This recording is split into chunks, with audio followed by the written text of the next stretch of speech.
It's become a tradition for our winter newsletter to feature a hypothetical client named Mrs. Q.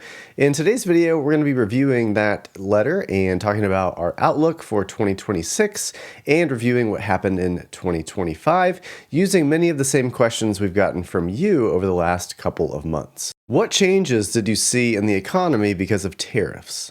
In April 2025, the United States dramatically increased their tariff rates in what President Trump dubbed Liberation Day. The Trump administration added a 10% blanket tariff to all countries, with others receiving tariffs of 50% and China receiving an effective tariff rate of 145%. These sweeping measures were the most dramatic tariff changes since the 1930 Smoot-Hawley Act. The uncertainty sent stocks into a tailspin, with the S&P 500 declining 20% in just a few months.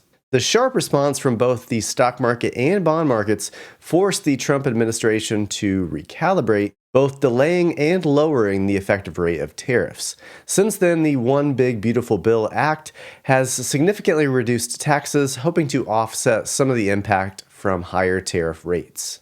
I've read a lot about the S&P 500 this year, and now it has been driven by only a few stocks. Why is that? The S&P 500 index is heavily weighted towards just a few stocks. The top 10 holdings now make up about 40% of the index, while the other 490 represent about 60%. This happens because the S&P 500 is what we call a market cap weighted index. A company's market cap is simply the total value of that company. So the larger the business gets, the more it's worth, the more its weighting goes up in the S&P 500. NVIDIA is the largest weighting in the S&P 500. At the time of writing, it made up about 8.5% of the index. So as NVIDIA continues to increase its market cap relative to the other stocks in the S&P 500, its weighting would continue to climb. Conversely, if the market value of NVIDIA would go down or go up less than the rest of the index, its weighting would also decline.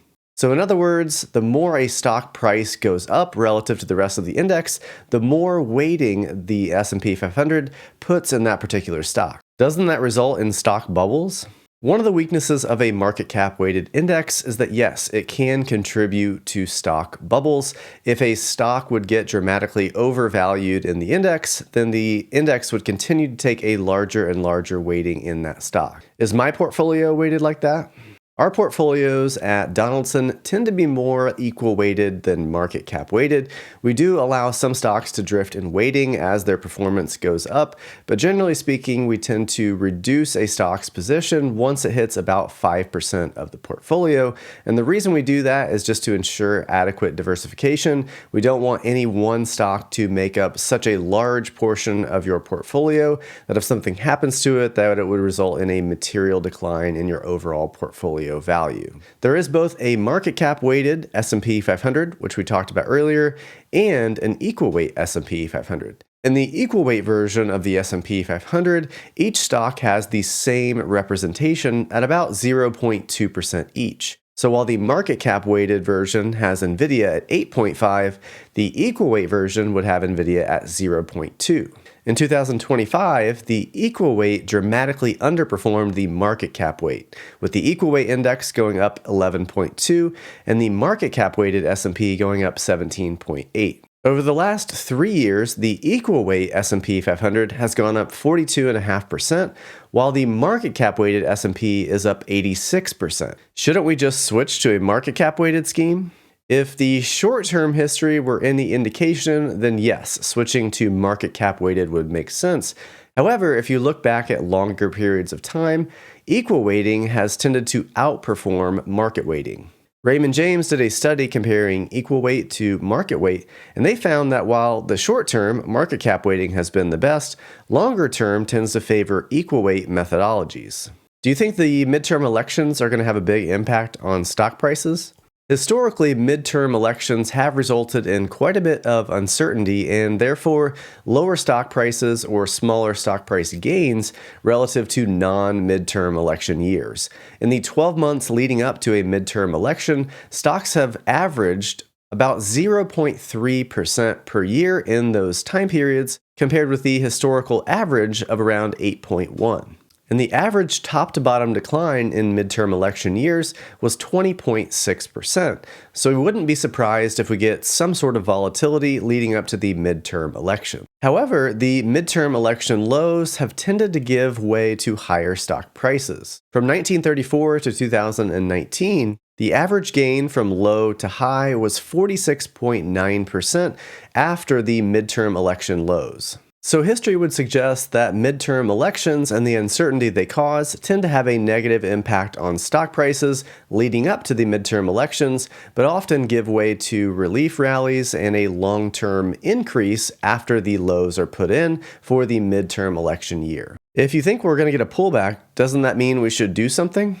As tempting as it is to try to time the market, it's usually not a very good idea. There are 4 things that we typically recommend that you do in preparation for any kind of volatility we could get in 2026 or really any other year. The first is to have an emergency fund. While everyone's situation is a little bit different, we typically recommend keeping at least a few months set aside in cash, just in case the market were to fall. That would give you enough time to weather whatever the storm is without selling stocks into a potential drawdown. Number 2, just prepare yourself mentally. Stocks almost always will go through some sort of volatility in any given year. If stocks were entirely risk-free and were not volatile at all, their returns would not be any higher than any risk-free asset like US Treasuries. So in many ways, the extra return you get from investing in stocks is because of this volatility risk. And number 3, stick with your plan. All of our financial plans incorporate market volatility as a part of your plan. So they're built to weather any kind of market volatility and still ensure that you have enough money left to make it through retirement. So the best thing you can do is just stay long-term on course with your portfolio plan and whatever asset allocation you and your advisor have landed on. And number 4, prepare to take advantage of it. Typically, when we've had any kind of market volatility or correction or bear market, it's presented a good opportunity for long-term minded investors to take advantage, to increase your asset allocation towards more stocks, or maybe tilt towards a more aggressive strategy. A correction is also a good time to do a Roth conversion or some other tax planning techniques. Can you summarize your views on 2026? While midterm elections are likely to increase uncertainty in 2026 and likely lead to some level of volatility, we do see strength in the U.S. economy, particularly amongst the U.S. consumer.